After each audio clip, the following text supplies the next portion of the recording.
तो Q2 यानी दूसरी तिमाही के रिजल्ट्स आ चुके हैं और ये वो टाइम है जब खुलता है बड़ी बड़ी कंपनियों का रिपोर्ट कार्ड। आज हम ऐसी ही 4 कंपनियों के स्कोर कार्ड पर नजर डालेंगे, देखेंगे कि कौन पास हुआ, कौन फेल और किसने मारा है उम्मीदों पर चौका। तो आज हम किन कंपनियों की बात करने वाले हैं? लिस्ट में है यूनो मिंडा, ट्रेंट, बजाज ऑटो और आखिर में कल्याण ज्वेलर्स। एक एक करके इनके नंबर्स को डीकोड करेंगे और देखेंगे कि असली बाजी किसने मारी। चलिए देर किस बात की, शुरू करते हैं। तो सबसे पहले बात करते हैं यूएनओ मिंडा की। ये कंपनी बनाती है ऑटो पार्ट्स। इनका रिपोर्ट कार्ड ना काफी स्ट्रेट फॉरवर्ड है, कोई शॉकिंग ट्विस्ट नहीं, कोई बड़े सरप्राइजेस नहीं। चलिए सीधे इनके नंबर्स देखते हैं। ओके, तो सबसे पहले नजर डालते हैं रेवेन्यू पर, मतलब कंपनी की कुल कमाई। पिछले साल इसी क्वार्टर में ये था 4,245 करोड़ और अब ये बढ़कर हो गया है 4,814 करोड़। और सिर्फ ईयरली ही नहीं, पिछली तिमाही से भी ये ज्यादा है। अब आते हैं मुनाफे पर। प्रॉफिट जो 266 करोड़ से सीधा 323 करोड़ पर पहुंच गया है। मतलब साफ है, ईयर ऑन ईयर और क्वार्टर ऑन क्वार्टर दोनों ही पैमानों पर कंपनी ने अच्छी ग्रोथ दिखाई है। और ये जो बार चार्ट है ना, ये पूरी कहानी को और भी क्लियर कर देता है।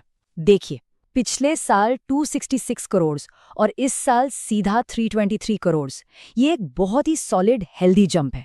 मतलब कंपनी के लिए साइंस बहुत अच्छे हैं। तो यूनो मिंडा के रिपोर्ट कार्ड पर फाइनल वर्डिक्ट क्या है? भाई, इसे एक सॉलिड परफॉर्मेंस कहेंगे। कंपनी ने ग्रोथ के लगभग सारे बॉक्सेस टिक कर दिए हैं। ईयरली ग्रोथ भी मजबूत है और क्वार्टरली ग्रोथ भी पॉजिटिव। कुल मिलाकर एक बहुत ही क्लीन और इम्प्रेसिव रिजल्ट। चलिए अब आगे बढ़ते हैं और बात करते हैं ट्रेंट की।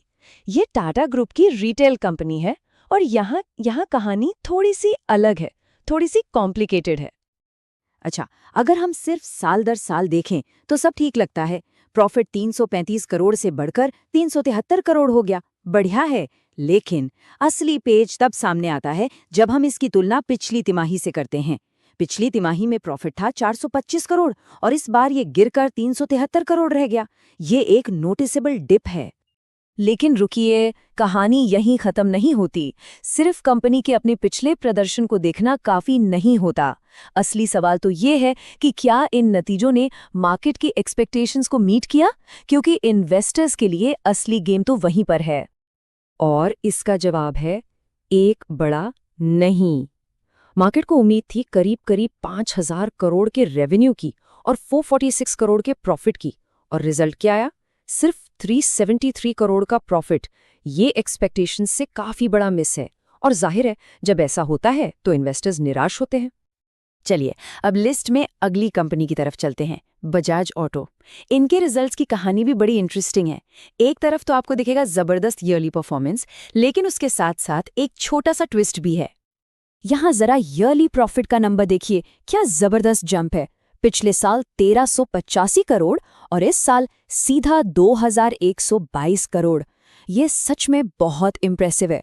लेकिन ट्विस्ट ये है कि पिछली तिमाही में प्रॉफिट 2,201 करोड़ था, तो उसके मुकाबले इस बार हल्की सी गिरावट देखने को मिली है। और ट्रेंड्स की ही तरह यहाँ भी मामला एक्सपेक्टेशंस पर आकर अटक गया। इतनी शानदार ईयरली ग्रोथ के बाद भी जो फाइनल प्रॉफिट का नंबर है वो मार्केट की करीब 2,200 करोड़ की उम्मीद से थोड़ा सा कम रह गया। और हम सब जानते हैं मार्केट छोटी सी मिस को भी बहुत सीरियसली लेता है। तो बजाज ऑटो का फाइनल रिपोर्ट कार्ड कैसा दिखता है?